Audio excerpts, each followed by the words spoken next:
Hello student बच्चों, नमस्कार। रसायन विज्ञान की ऑनलाइन क्लास और अपने YouTube channel Vijendra sir chemistry में मैं एक बार फिर से आपका हार्दिक स्वागत करता हूं, अभिनंदन करता हूं। जैसा कि मैं आपको बताना चाहूँगा, लॉकडाउन में YouTube channel Vijendra sir chemistry पर अपनी क्लासेस चलते हुए का महीना भर लगभग हो चुका है। 2 चैप्टर मैं कंप्लीट करवा चुका हूँ। आज अपना फिजिकल केमिस्ट्री का, भौतिक रसायन विज्ञान का ठोस अवस्था वाला चैप्टर अपना चल रहा था। इससे पहले मैं इसकी 12 क्लासें पूरी कंप्लीट करवा चुका हूं। आज इसके 13 लेक्चर के बारे में अपन बात करेंगे। आज अपना टॉपिक होगा ठोसों में विद्युतीय गुणधर्म, यानी कंडक्टिविटी इन सॉलिड। ठोसों की विद्युत चालकता के बारे में अपन पढ़ेंगे। देखो, ठोसों को विद्युतीय गुणधर्म यानी चालकता के आधार पर वैसे देखा जाए तो 27 क्रमों में इनको विभाजित किया गया है, लेकिन अपने को देखना है ठोस पदार्थों को चालकता के आधार पर 3 श्रेणियों में विभाजित किया गया है। जो ठोस पदार्थ होते हैं उनको चालकता के आधार पर या कंडक्टिविटी के आधार पर, चालकता के आधार पर 3 श्रेणियों में विभाजित किया गया है। 3 श्रेणियों में विभाजित किया गया है। अब देखो, ये 3 श्रेणियां कौन कौन सी होते हैं? कंडक्टर, सेमीकंडक्टर और इंसुलेटर, यानी चालक, और दूसरे होंगे अर्धचालक और तीसरे होंगे कुचालक। कौन कौन सी श्रेणियां होती है? चालक, अर्धचालक,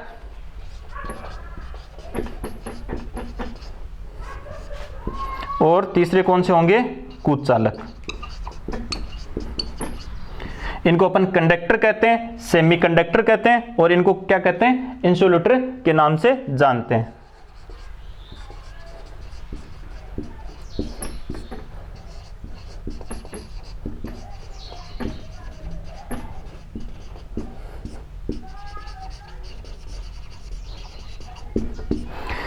तो ये ठोसों का जो विद्युतीय गुणधर्म है, ये किसके बारे में अपने को बताता है? ये ठोसों में जो बंधन होता है, बंध किस प्रकार का होता है, बंधन और ठोसों की आंतरिक संरचना के बारे में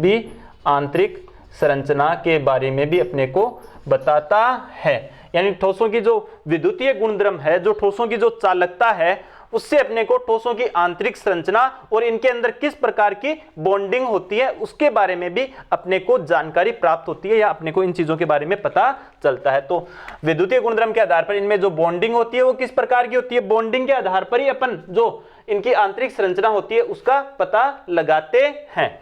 अब मैंने यहां पर बताया आपको चालकता के आधार पर ठोस पदार्थों को कितनी श्रेणियों में विभाजित किया गया है? 3 श्रेणियों में विभाजित किया गया है। कंडक्टर, सेमीकंडक्टर और इंसुलेटर, यानी इनको क्या कहते हैं? कुचालक।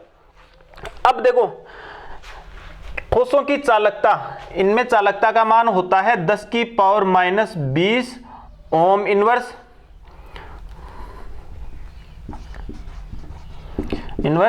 मीटर इनवर्स से 10⁻7 ओम इनवर्स मीटर इनवर्स।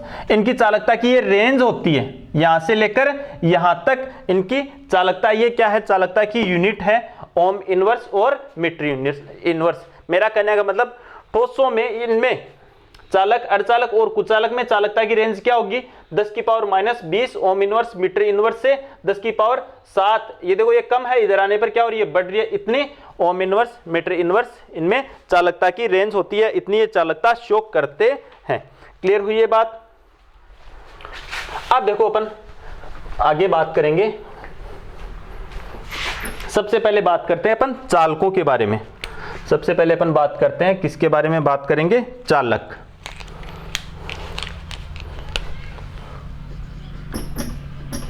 चालक क्या कहते हैं इनको? कंडक्टर, चालक किससे कहते हैं? वे पदार्थ जो विद्युत धारा का चालन आसानी से करते हैं क्या कहलाते हैं? चालक या कंडक्टर कहलाते हैं। अपने में से होकर विद्युत धारा का प्रवाह आसानी से करते हैं। उन्हीं पदार्थों को अपन क्या कहेंगे? कंडक्टर कहेंगे, या फिर क्या कहेंगे? चालक कहेंगे। क्या करते हैं? विद्युत का प्रवाह आसानी से करते हैं।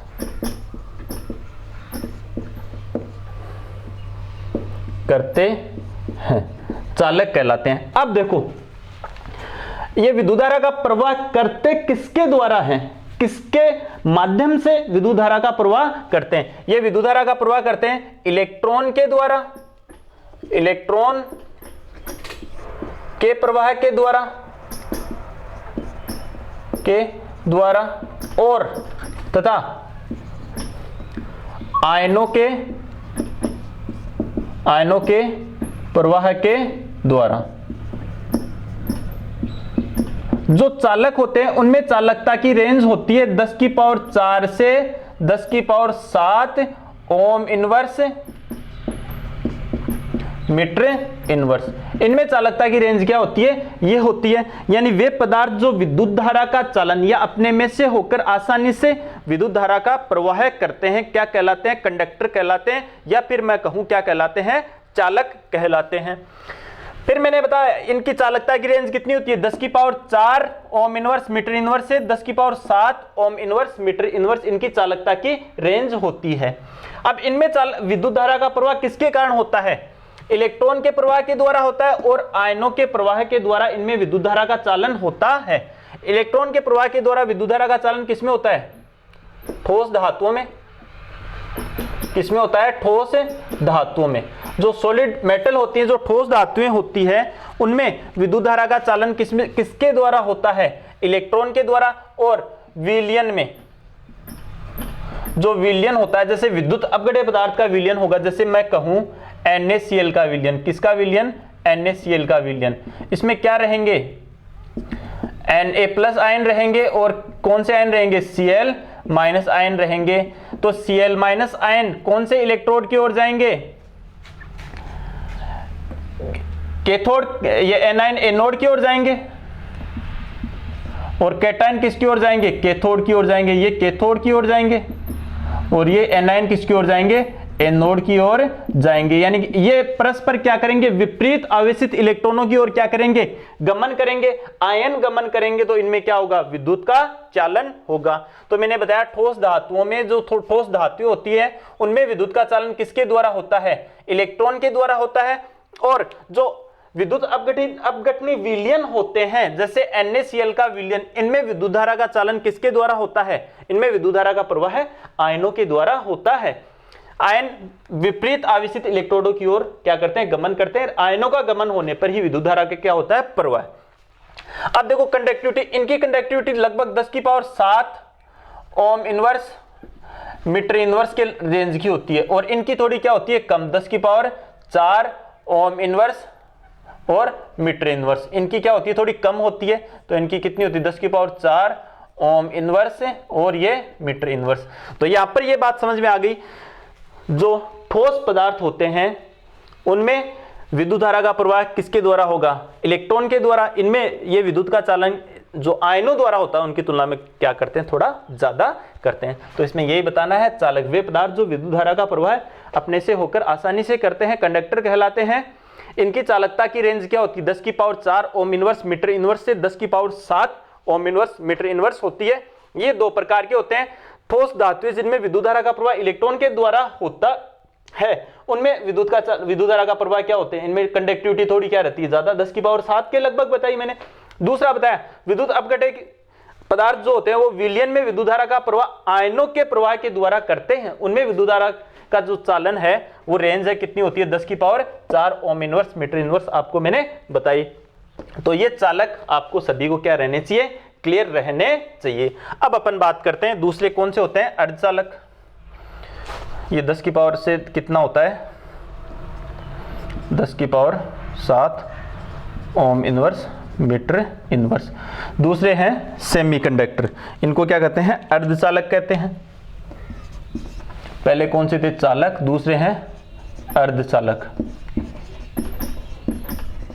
इनको क्या कहते हैं अपन? सेमीकंडक्टर।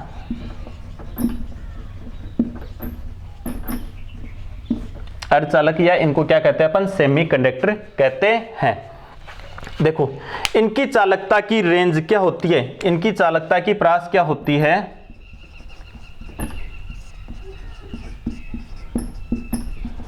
इनकी चालकता की प्रास होती है 10 की पावर माइनस 10 से लेकर 10 की पावर 4,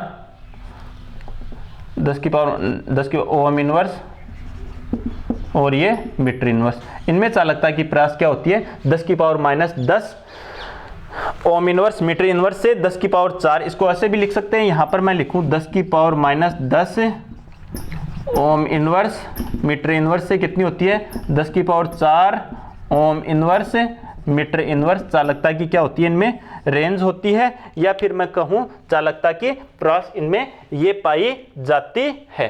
क्लियर हुई बात सभी को? हाँ देखो, ताप बढ़ाने पर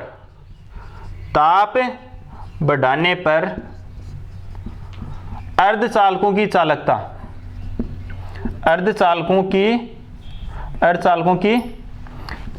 बढ़ती है, अर्धचालकों की चालकता बढ़ती है। ताप बढ़ाने पर जो सेमीकंडक्टर होते हैं उनकी चालकता बढ़ती है। एक बार इतना ही मैं बता रहा हूं, क्यों बढ़ती है इसके बारे में मैं आपको बाद में बताऊंगा। और जो चालक होते हैं इनकी चालकता ताप बढ़ाने पर घटती है, यह भी अपन बाद में बात करेंगे। ताप बढ़ाने पर इनकी चालकता क्या होती है, बढ़ती है। इसके बाद में तीसरे कौन से थे अपने, कुचालक, इंसुलेटर। किसे कहते हैं कुचालक? वे पदार्थ जो विद्युत धारा का चालन या विद्युत धारा का प्रवाह है बहुत बहुत बहुत ही कम या न के बराबर करते हैं। विद्युत धारा का प्रवाह नहीं करते हैं, क्या कहलाते हैं, कुचालक कहलाते हैं। यानी विद्युत धारा का प्रवाह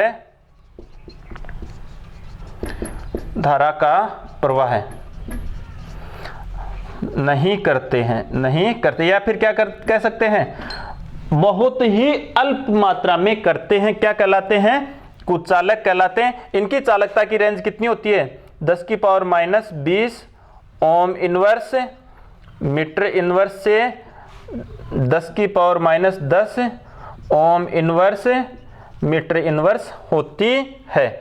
ताप बढ़ाने पर इनकी चालकता के मानों में बहुत ही कम वृद्धि होती है। ताप बढ़ाने पर इनकी चालकता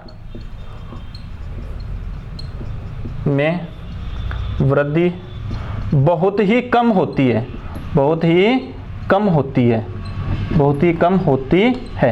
ये लाइन अगर नहीं भी दिख रही है तो मैं साथ साथ बोल रहा हूं, इनकी चालकता में वृद्धि क्या होती है, बहुत ही कम होती है ताप बढ़ाने पर। देखो इन तीनों पर ताप के प्रभाव का मैं एक बार आपको बता देता हूं, किस प्रकार से ताप इनको प्रभावित करता है। चालकों का ताप बढ़ाने पर इनकी चालकता घटती है, क्योंकि वहां पर मैं आगे बताऊंगा, ठोस पदार्थों की कंपनीय गतियां बढ़ जाने के कारण उनकी चालकता क्या हो जाती है, घट जाती है। ये ठोसों के लिए ही बात कर रहा हूं मैं। अर्धचालकों के लिए, अर्धचालकों की चालकता ताप बढ़ाने पर बढ़ती है। कुचालकों के लिए, कुचालकों की चालकता ताप बढ़ाने पर यानी ताप में अत्यधिक वृद्धि करने पर इनकी चालकता के मानों में बहुत ही कम वृद्धि हो पाती है। तो इस प्रकार से विद्युत धारा का प्रवाह करते हैं। विद्युत धारा का प्रवाह इनकी तुलना में कम और इनकी तुलना में ज्यादा करते हैं कौन, अर्धचालक। मध्यवर्ती चालकता दर्शाते हैं, इनकी प्रास ये है, इनकी प्रास ये है। ताप बढ़ाने पर चालकता घटती है, ताप बढ़ाने पर चालकता बढ़ती है। इनमें विद्युत धारा का प्रवाह नहीं होता है। चालकता की रेंज और ताप का प्रभाव, इस प्रकार से मैंने आपको जो ठोस पदार्थ थे उनके विद्युतीय गुणधर्म के बारे में बताया। तो यहां पर मैंने आयनों के लिए बारे में बोला है, ये किसके लिए बोला है, ये विलयन वालों के लिए बोला है, यानी विद्युत अपघटनीय पदार्थों के लिए बोला है। विद्युत अपघटनीय पदार्थ ठोस अवस्था में रहते हैं, उस समय विद्युत का चालन नहीं करते, ये केवल विलयन अवस्था में ही विद्युत का चालन करते हैं। ये चीज सबको क्या होनी चाहिए, क्लियर होनी चाहिए। तो आपको नोट्स में भी इसी तरह से क्या करना है, डिनोट करना है। तो इसका स्क्रीनशॉट ले सकते हो, या फिर आप इसको क्या कर सकते हो, उतार या वीडियो को पॉज करके भी आप इसको साथ साथ लिख सकते हो। तो इस प्रकार से मैंने आपको बताया था चालक, अर्धचालक और कुचालक।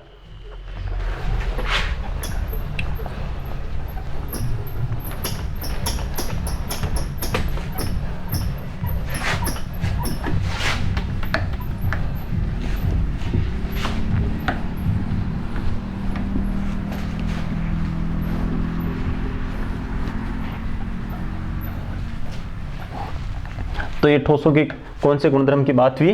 विद्युतीय गुणधर्म की बात, या इनकी चर्चा मैं आपसे कर चुका हूं। अब देखो, आप यहीं से बता सकते हो चालकता पर ताप का प्रभाव, मैंने साथ ही बता दिया। चालकता पर ताप का प्रभाव,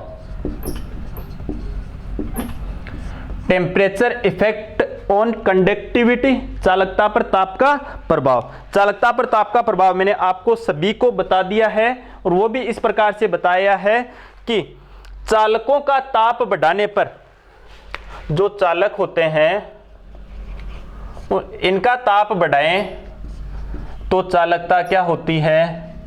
चालकता क्या होती है? घटती है। कारण, इसका कारण क्या है? ठोसों की कंपनीय गतियां, कंपनीय गतियां बढ़ने के कारण, बढ़ने के कारण कंपनी वाइब्रेशन मोड यानी कंपनीय गतियां बढ़ जाती हैं, इस कारण इनकी चालकता ताप बढ़ाने पर क्या हो जाती है? घट जाती है। दूसरा, जो अर्धचालक होते हैं, जो सेमीकंडक्टर होते हैं, इनका यदि ताप बढ़ाएं तो चालकता क्या होती है? इनका ताप बढ़ाने पर चालकता क्या होती है? बढ़ती है। कैसे बढ़ती है इसके बारे में अपन जस्ट आगे बात करेंगे। फिर मैंने बताया कुचालक, इंसुलेटर। कुचालक के कहा, लेकिन ताप बढ़ाने पर चालकता के मानों में बहुत ही कम वृद्धि होती है, बहुत ही कम वृद्धि यानी नगण्य वृद्धि होती है। यह चीज मैंने आपको साथ ही क्लियर करवा दी थी। तो ये बात भी समझ में आई सभी को। चालकता पर ताप के प्रभाव की बात मैं आपसे कर चुका हूं। ये चीज आपको क्या रहनी चाहिए? क्लियर रहनी चाहिए। अब अपन आगे वाला टॉपिक लेते हैं। अब अपन बात करेंगे ठोस पदार्थों में विद्युत चालकता की क्रियाविधि के बारे में।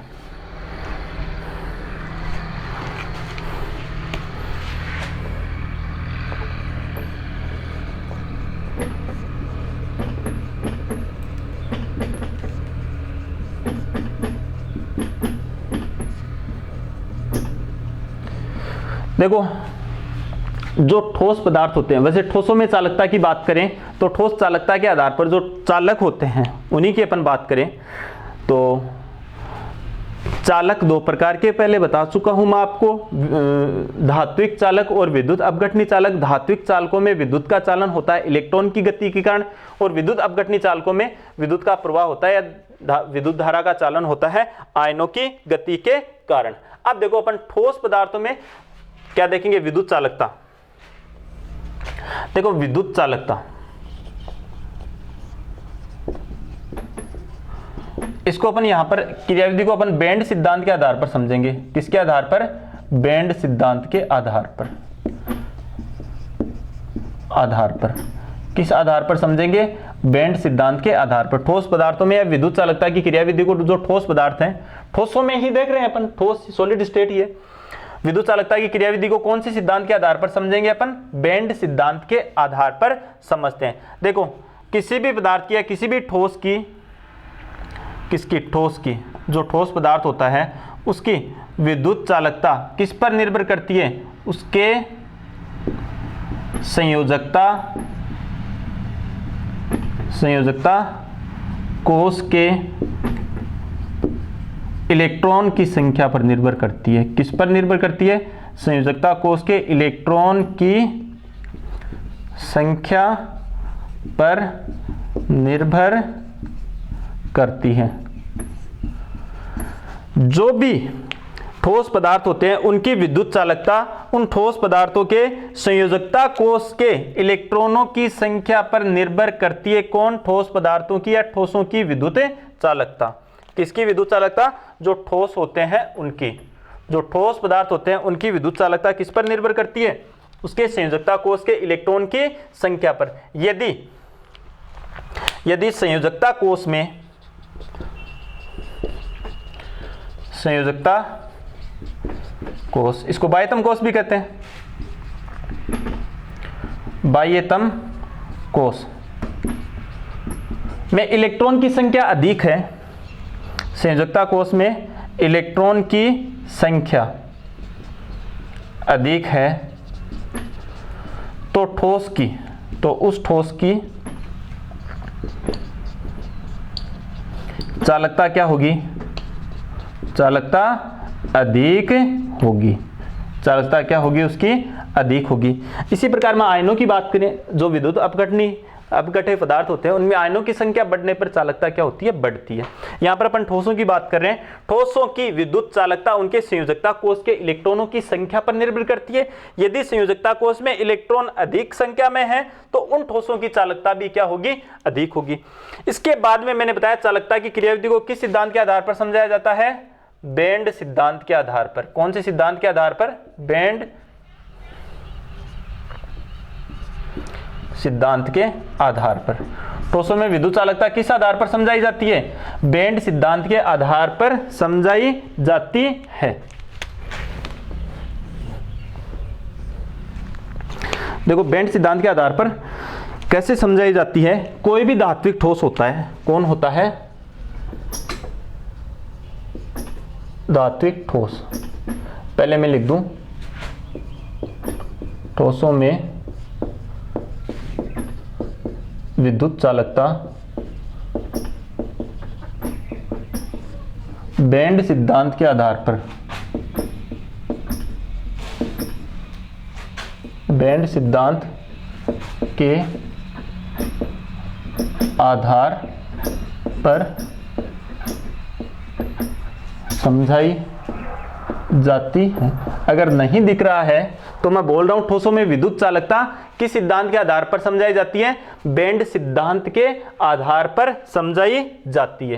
क्लियर है बात? बेंड सिद्धांत के आधार पर जो ठोस पदार्थ होंगे उनमें अपन विद्युत चालकता को समझते हैं। देखो बेंड सिद्धांत क्या कहता है कि जो भी धात्विक ठोस होते हैं उनमें क्या होते हैं? धातु परमाणु। भाई धातु परमाणुओं से ही क्या बनता है? धात्विक ठोस बनता है। और धातु परमाणु के कौन से कक्षक होते हैं? परमाणुवीय कक्षक। परमाणुवीय कक्षक।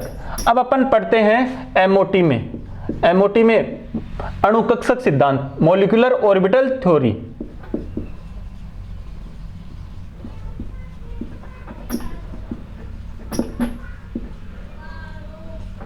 अणु कक्षक सिद्धांत।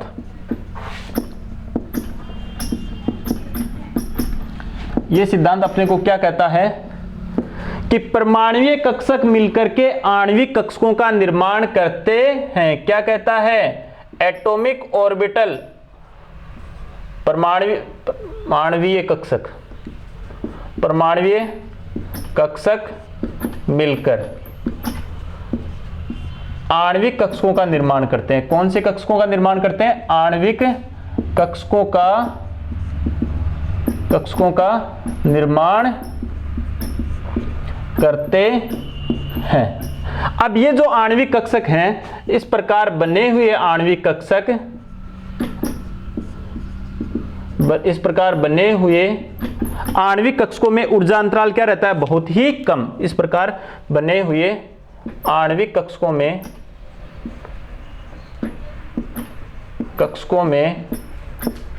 ऊर्जा अंतराल बहुत कम होने के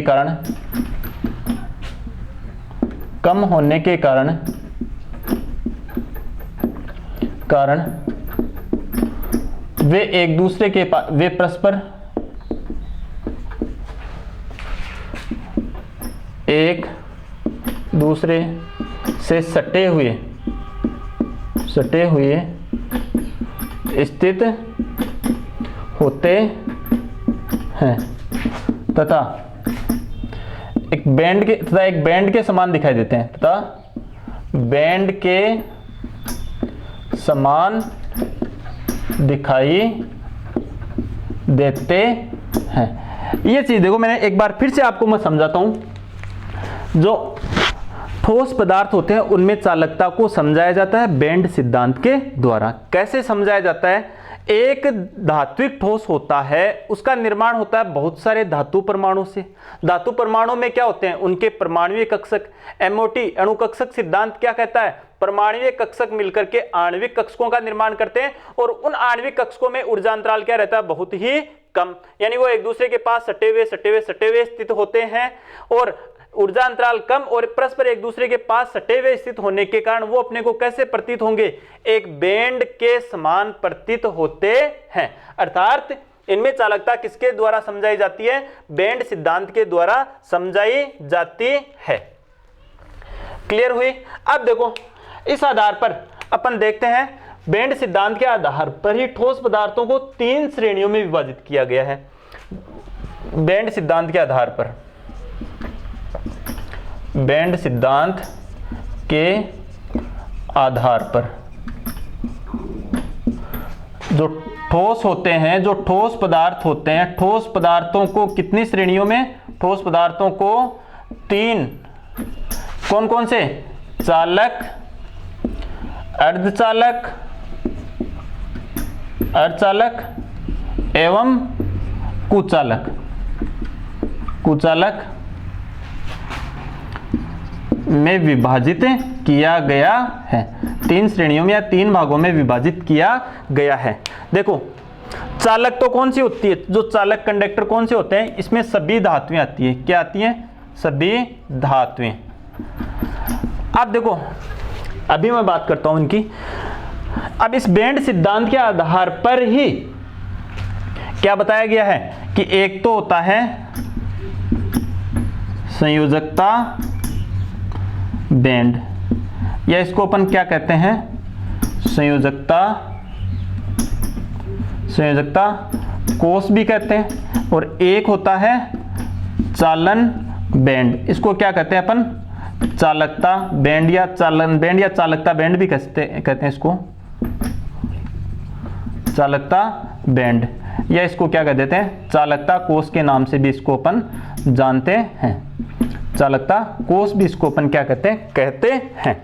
अब देखो संयोजकता बैंड तो कौन सा होता है और चालन बैंड या चालकता बैंड कौन सा होता है। इस बैंड सिद्धांत के आधार पर ही कितने प्रकार के पदार्थ होते हैं, चालक, अर्धचालक और कुचालक। अब देखो सबसे पहले अपन देखें संयोजकता बैंड क्या होता है। देखो कोई भी धातु होता है, कोई भी धातु परमाणु होता है, उसमें अधिकतम ऊर्जा वाला आंशिक रूप से भरा हुआ जो बैंड होता है, किससे आंशिक रूप से भरा हुआ, इलेक्ट्रॉन से आंशिक रूप से भरा हुआ जो बैंड होता है, उसी बैंड को अपन क्या कहते हैं, संयोजकता बैंड।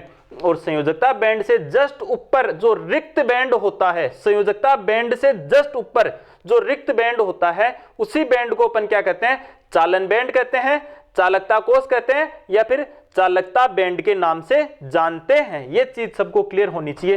किसे कहते हैं, वैलेंस बैंड या संयोजकता कोष किसे कहते हैं, किसी भी धातु परमाणु का वह कोष जो अधिकतम ऊर्जा वाला और आंशिक रूप से भरा हुआ होता है, उसी को कौन सा कोष कहेंगे अपन, संयोजकता कोष।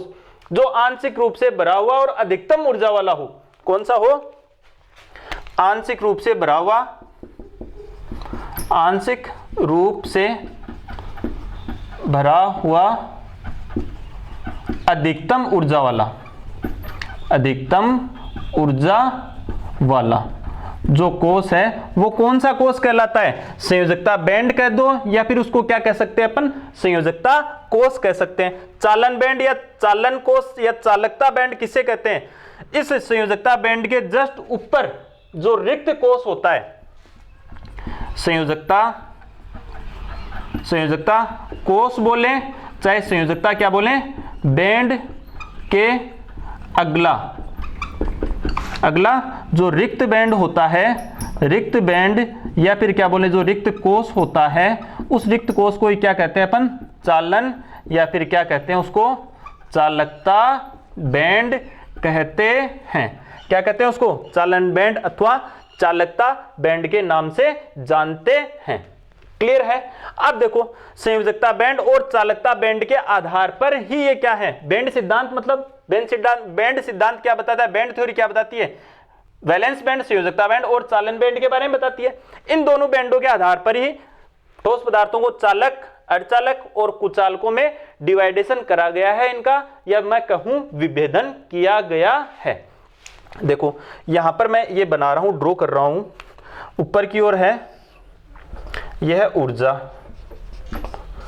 जैसे जो मेटल होती है, जो धातुएं होती है, उनका जैसे ये बैंड है, और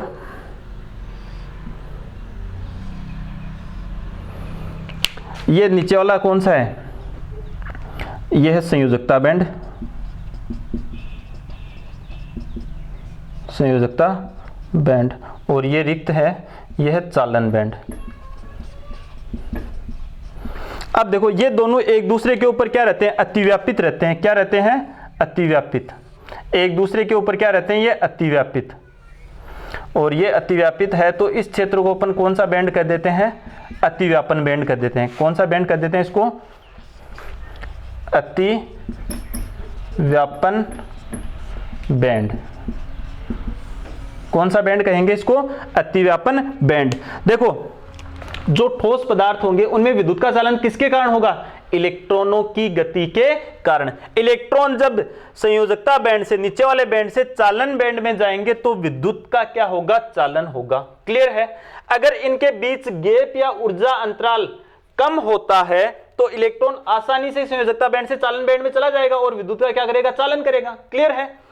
दूसरी चीज, अब अपन ने देखा जैसे ये है सभी के सभी, ये स्थिति किसमें पाई जाती है, ये स्थिति पाई जाती है चालकों में। किसमें पाई जाती है स्थिति, ये स्थिति पाई जाती है जो चालक होते हैं, जो चालक होते हैं, या फिर मैं क्या कहूं धातुएं जो होती है, उनमें ये स्थिति पाई जाती है। क्लियर है।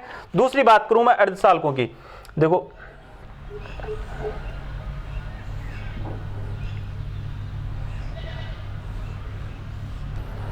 ये कौन सा बैंड है, संयोजकता बैंड। ये क्या रहता है, आंशिक भरा हुआ रहता है। ये कौन सा बैंड है, चालन बैंड। ये क्या रहता है, ये रिक्त रहता है, और ये क्या रहता है, आंशिक भरा हुआ, आंशिक भरा हुआ। देखो ये क्या है इनके मध्य, इसको वर्जित क्षेत्र कहते हैं, या फिर क्या कहते हैं इसको, ऊर्जा अंतराल। ऊर्जा अंतराल के नाम से इसको अपन जानते हैं। देखो ये किसमें पाई जाती है, ये स्थिति किसमें होती है, ये स्थिति होती है अर्धचालकों में। किसमें होती है, ये अर्धचालकों में। कौन से पदार्थ में होती है, जो सेमीकंडक्टर होते हैं उनमें। सेमीकंडक्टर जो होते हैं उनमें संयोजकता बैंड और चालन बैंड के मध्य थोड़ा सा गैप पाया जाता है या ऊर्जा अंतराल पाया जाता है, जिसको अपन वर्जित क्षेत्र कहते हैं। वो क्या रहता है, कम रहता है, तो इलेक्ट्रॉन आसानी से यहां पर पहुंच जाते हैं। तीसरा कौन सा है, कुचालक। कुचालकों में जो संयोजकता बैंड है और जो चालन बैंड है उनके मध्य ऊर्जा अंतराल बहुत अधिक होता है।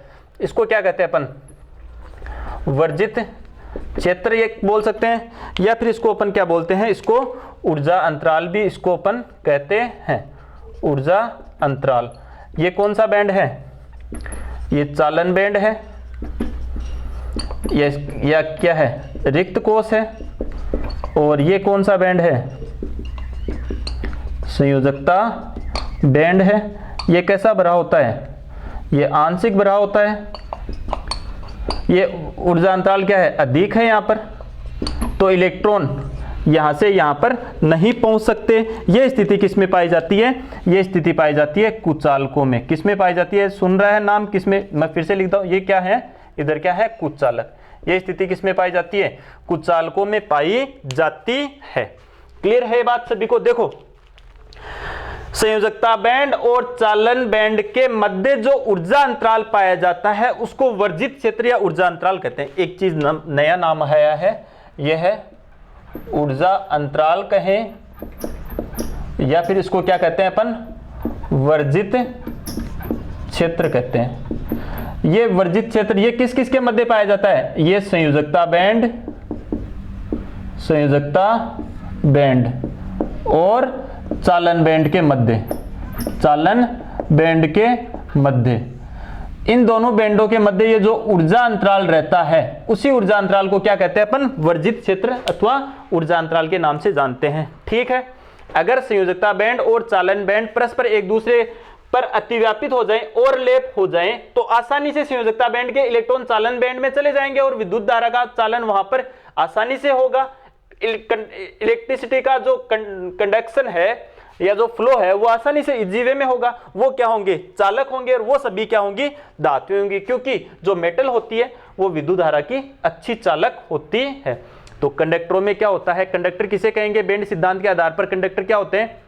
वे पदार्थ जिनके संयोजकता बैंड और चालन बैंड परस्पर ओवरलैप हो जाएं या अतिव्यापित हो जाएं, आसानी से संयोजकता बैंड के इलेक्ट्रॉन चालन बैंड में चले जाते हो, उनको क्या कहते हैं? अपन चालक कहते हैं। और ये सभी क्या होती है? धातुएं होती है। अर्धचालक वे पदार्थ जिनके संयोजकता बैंड और चालन बैंड के मध्य कुछ ऊर्जा अंतराल या कुछ कम मात्रा में वर्जित क्षेत्र पाया जाता है। इलेक्ट्रॉन संयोजकता बैंड से चालन बैंड में परम शून्य ताप पर तो नहीं जा पाते। देखो, परम शून्य ताप पर इलेक्ट्रॉन, अर्धचालकों के इलेक्ट्रॉन इसी में रहेंगे, इसमें नहीं जा पाएंगे। जैसे ही ताप में वृद्धि करेंगे, इलेक्ट्रॉन संयोजकता बैंड से ऊर्जा गेन करके चालन बैंड में, यहां से ऊर्जा ग्रहण करके चालन बैंड में चले जाएंगे और इनकी चालकता बढ़ जाएगी ताप बढ़ाने पर। तो देखो, अर्धचालकों की चालकता ताप बढ़ाने पर क्यों बढ़ती है? क्यों बढ़ती है? इसलिए बढ़ती है क्योंकि अर्धचालकों में संयोजकता बैंड और चालन बैंड के मध्य जो ऊर्जा अंतराल होता है वो बहुत ही कम होता है। परम शून्य तापमान या 0 केल्विन पर इसके इलेक्ट्रॉन संयोजकता बैंड के संयोजकता बैंड में ही रहते हैं, चालन बैंड में नहीं जा पाते हैं। तो इनकी चालकता क्या रहती है? बहुत ही कम। ये किसके समान व्यवहार करते हैं? कुछ चालकों के समान। कब? परम शून्य ताप 0 केल्विन पर। जैसे ही इनका ताप बढ़ाते हैं, इलेक्ट्रॉन वैलेंस बैंड संयोजकता बैंड से चालन बैंड में चले जाते हैं ताप बढ़ाने पर, यानी ऊर्जा ग्रहण करके। जैसे इलेक्ट्रॉन जाएंगे तो इनमें विद्युत धारा का चालन होगा। ये पदार्थ कौन से हैं? ये है अर्धचालक। क्लियर हुई ये बात सभी को? अब तीसरी बात करते हैं अपन किसकी? कुचालकों की। कुचालक वे पदार्थ होते हैं जिनके संयोजकता बैंड और चालन बैंड के मध्य ऊर्जा अंतराल या वर्जित क्षेत्र क्या होता है? बहुत ही अधिक होता है। इलेक्ट्रॉन संयोजकता बैंड से चालन बैंड में नहीं मूव हो पाते हैं। ताप बढ़ाने पर भी ये ऊर्जा अंतराल अधिक होने के कारण यहां से इलेक्ट्रॉन यहां पर बिल्कुल नहीं जा पाते हैं। अगर बहुत अधिक ताप बढ़ाओगे तो बहुत ही कम इलेक्ट्रॉन यहां से यहां पर जाएंगे। तो इनकी चालकता ताप बढ़ाने पर नहीं बढ़ती है, या बहुत अधिक ताप बढ़ाने पर इनकी चालकता के मानों में बहुत ही कम वृद्धि देखने को मिलती है, बहुत ही कम वृद्धि होती है। इस प्रकार से ये मैंने आपको सभी को क्या बताया है? बैंड थ्योरी के आधार पर चालकता को समझाया है। ये चीज सबको क्या होनी चाहिए? क्लियर होनी चाहिए। एक बार मैं इसको फिर से आपके सामने रिकैप कर देता हूं, या फिर से आपको मैं समझा देता हूं। तो ये किसके आधार पर समझाया है?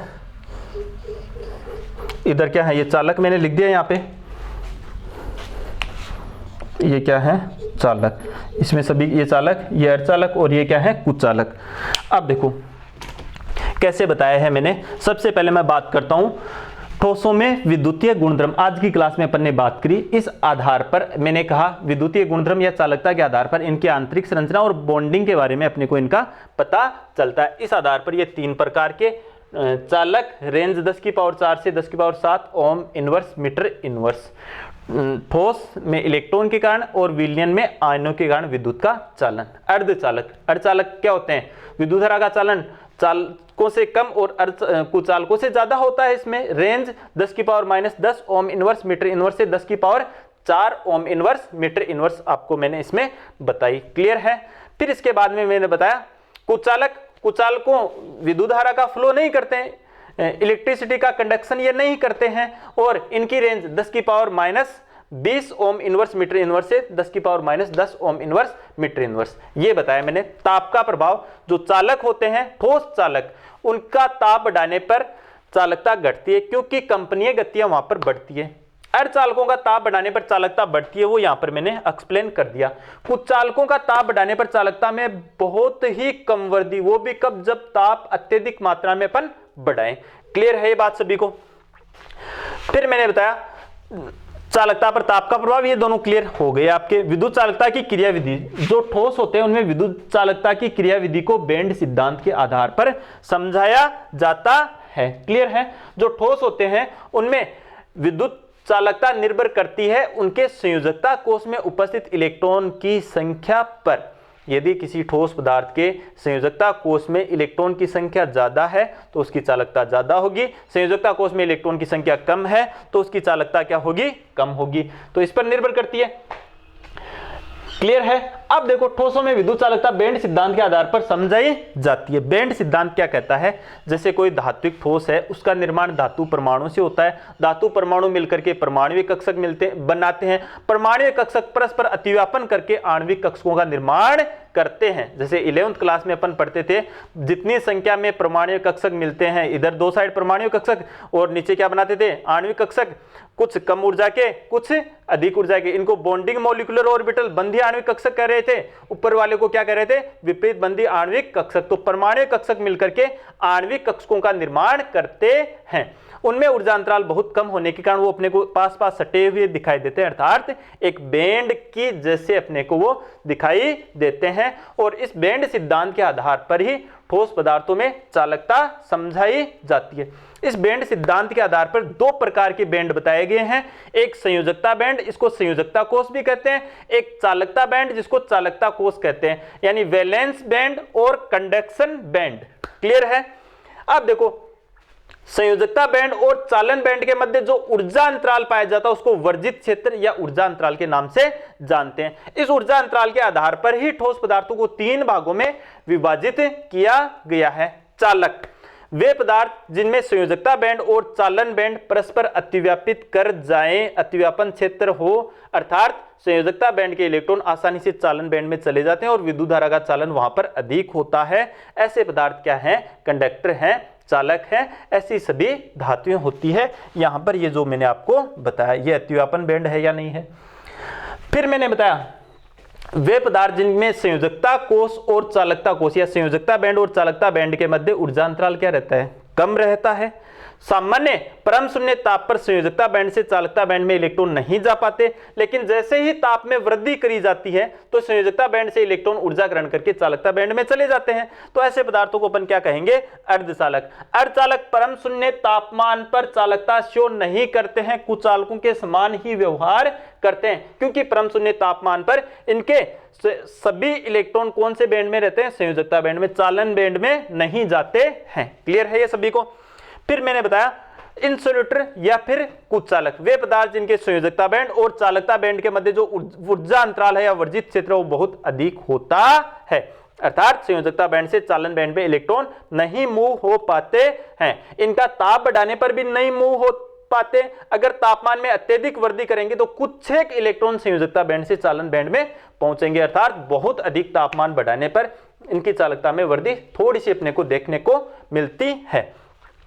एक चीज यहां पर रह गई कि संयोजकता बैंड और चालकता बैंड क्या होता है, किसी भी जो धात्विक ठोस होता है उसका जो परमाणु होता है या जो आणविक कक्षक होता है तो उसमें संयोजकता बैंड, सॉरी मैं ऐसे ही बोल रहा हूं, कोई भी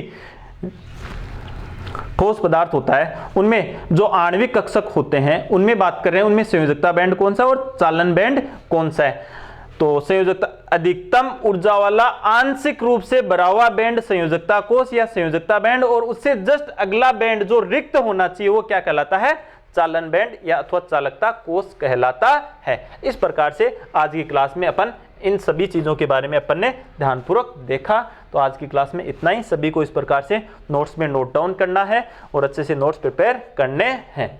और एक बार मैं फिर से बता रहा हूं, ये सभी बच्चे जिन्होंने अपने YouTube channel Vijendra sir chemistry को सब्सक्राइब नहीं करा है वो सभी सब्सक्राइब कर ले और नोटिफिकेशन ऑन कर ले, ताकि मैं जितने भी वीडियो डालूं, कंटेंट ऑफ मैटर डालूं, वो आपके पास पहुंच जाए और आपको पता भी चल जाए। थैंक यू बच्चों, धन्यवाद, थैंक यू।